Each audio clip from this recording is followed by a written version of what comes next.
Hello বন্ধুরা, আপনারা সবাই কেমন আছেন? আজকে আমি আপনাদের সাথে শেয়ার করতে যাচ্ছি পালং শাকের একটি নতুন রেসিপি। চলুন তাহলে কথা না বাড়িয়ে রান্না শুরু করা যাক। আমি পালং শাকগুলোকে কেটে পানি দিয়ে ধুয়ে নিয়েছি। ধুয়ে রাখা পালং শাকগুলো একটি প্যানে দিয়ে দেব। এবার এর সাথে দিয়ে দেব কুচি করে রাখা দুটি আলু।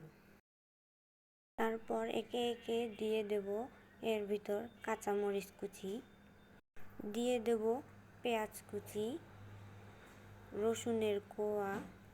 তারপর এর ভিতর আরও দিয়ে দেব লবণ পরিমাণ মতো, হলুদের গুঁড়ো। হলুদ গুঁড়ো দেওয়া হয়ে গেলে এবার দিয়ে দেব সয়াবিন তেল।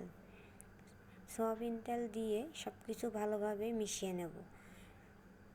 পালং শাকগুলোকে ভালো করে নাড়াচাড়া করে সুন্দর করে সব কিছু মিশিয়ে নিতে হবে। এবার মিশিয়ে নেওয়া হয়ে গেলে দিয়ে দেব পানি দিয়ে পরিমাণ মতো পানি দিয়ে ঢাকনার সাহায্যে ঢেকে দেব।